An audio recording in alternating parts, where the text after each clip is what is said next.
Catherine, for giving me the opportunity to be here to speak with you all today. And I know not many of you know me, and I don't know a lot of you. And thank you to the Good Summit for having me as well.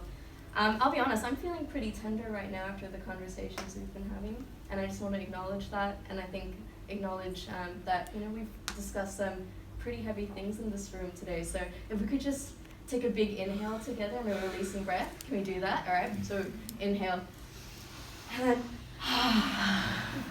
one more time. Inhale. That's awesome. Okay, so I just want to get started by sharing with you some of the emojis I've used recently. I think some of my friends can attest to that.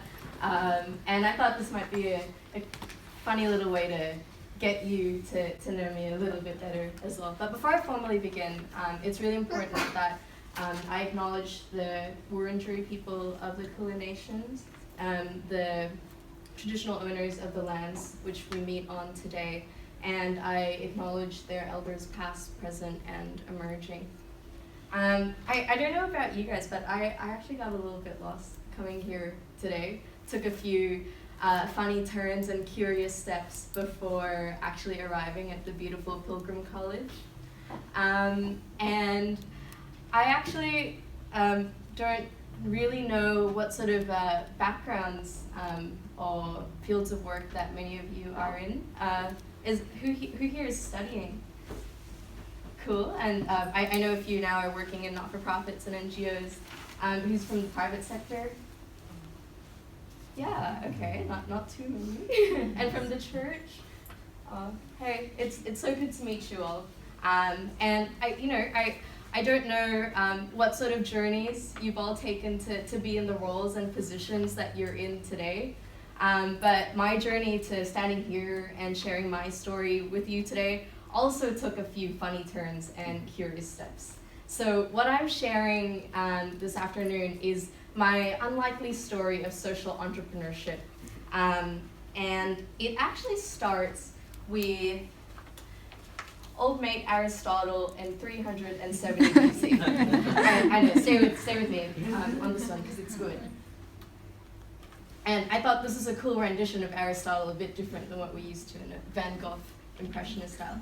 So Aristotle said, "Where your talents and the needs of the world meet, there lies your purpose." And I had the privilege of encountering this message from Aristotle on the first day of my master's in international development at RMIT, just down the road from here. And when I heard this quote for the first time, I felt something quite profound, but I wasn't quite sure what it meant for me. And understanding it actually took some time, and I'm going to clue you in today on some of the things that I've discovered in my life that have helped me understand what this meant for me. My story of becoming a creative social entrepreneur began early in my childhood. So I always drew. I drew before I could write. I drew when I should have been writing down notes in class.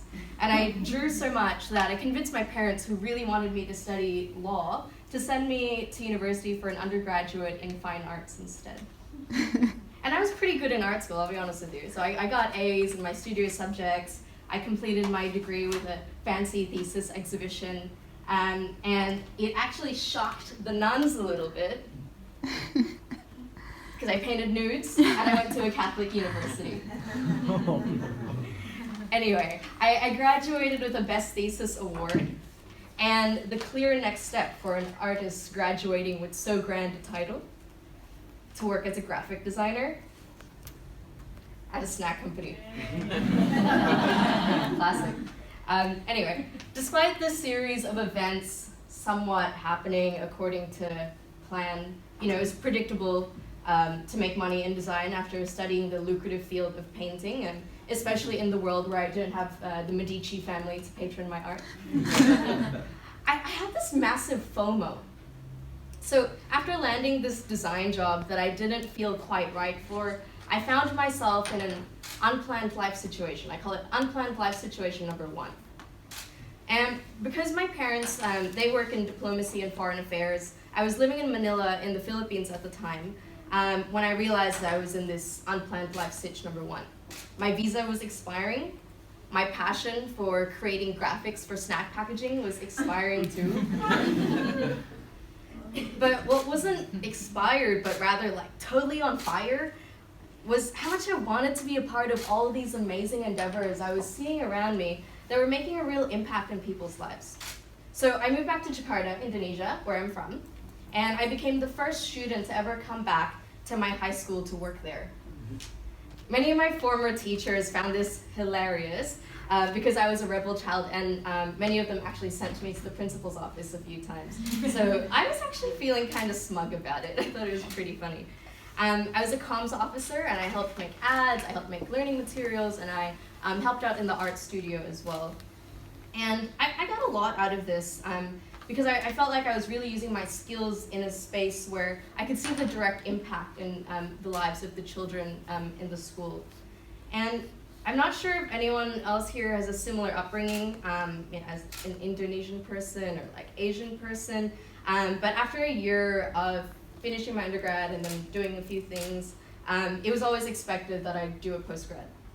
If you talk to most people in Jakarta nowadays, they'll be like, ya susah sih kalau cari kerja nggak punya S2. That just translates to, like, what are you going to do if you don't have a postgrad degree? It kind of sucks, the mentality, but it is what it is.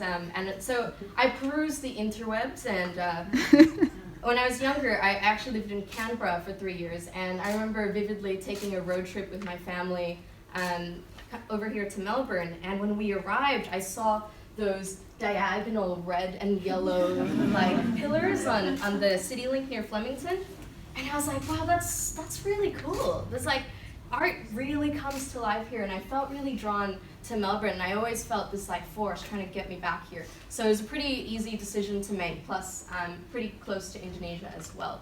And in deciding what I wanted to study, I knew I wanted to do something in the social science. But I wasn't going to go into international relations because obviously who follows in their parents' footsteps? That's not cool. So I went with international development because apparently you can get a job at like UNDP or something like that.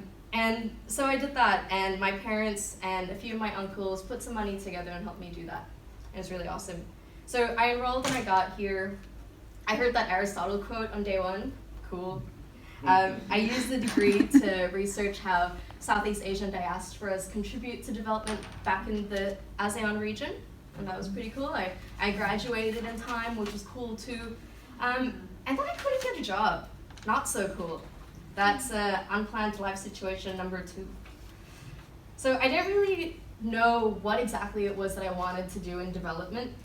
I had that Southeast Asian diaspora thing going on, but I couldn't do it alone. I wasn't sure what the next step ought to be. So like a lot of us who aren't quite ripe enough to work in the field of development, I did a lot of volunteering. I'm sure a few people, I know from a few faces that are familiar to me in this room, you've done a lot of volunteering as well.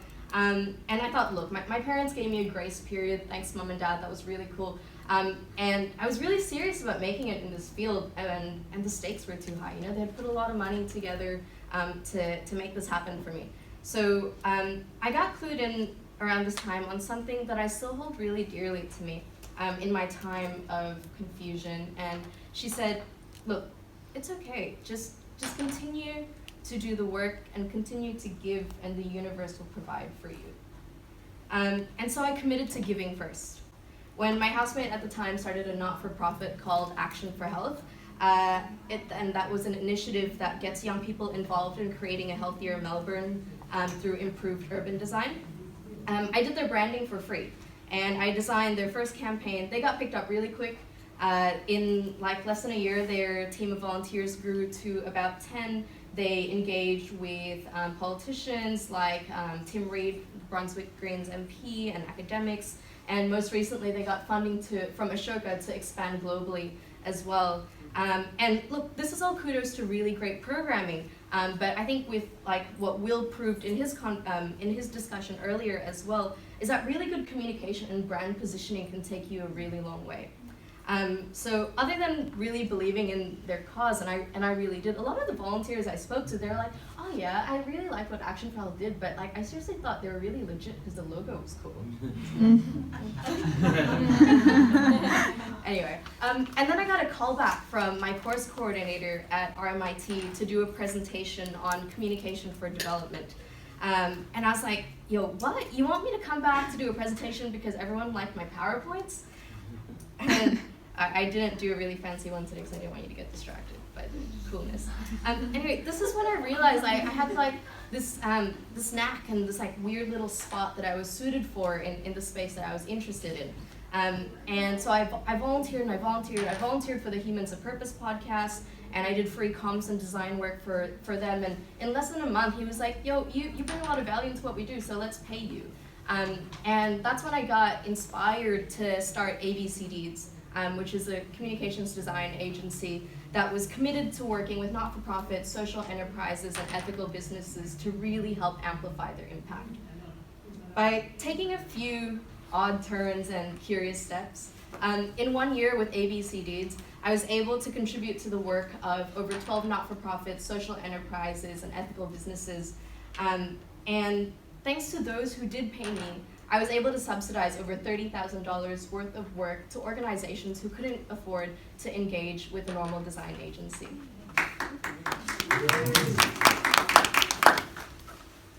So I didn't do this alone either. It really happened with a tribe of passionate individuals who wanted to make a difference together. So ABC Deeds, the social enterprise communication design studio, was Unplanned Life situation number 3. And I was really proud to make a difference in my community, after getting lost and leaving my former discipline, trying out a new one, and then kind of like mixing the two together and doing something with it.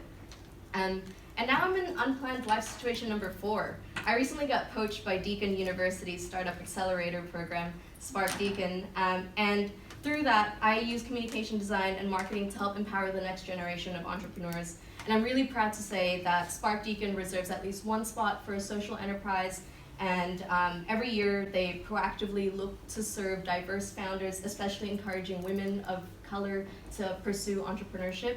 And through Spark Deakin, I'm able to support the work of social enterprises like Humanism Global. They're empowering women in Pondicherry by creating safe and sustainable employment and selling event merchandise to their partners here in Australia. Organizations like The Other Straw, who are totally turning the tide on plastic pollution by changing our habits to switching to use reusable bamboo straws. And then really cool businesses like Polylab, who are closing the loop on 3D printing by creating reusable plastic granules to feed the 3D printing machines. Sorry, not so technical. Anyway, so to borrow from Margaret Mead, who is quoted in the Good Summit Event Marketing,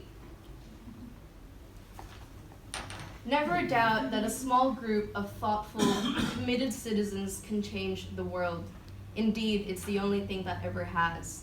And if I can cite one more incredible thinker, Amartya Sen, who is a development economist and Nobel Prize winner, he cited the term development as human freedoms. And I think this aligns really well with the Sustainable Development Goals, that we work not only for economic development, but all these different domains in society that we exist in, they matter too, and we all do work in those spaces.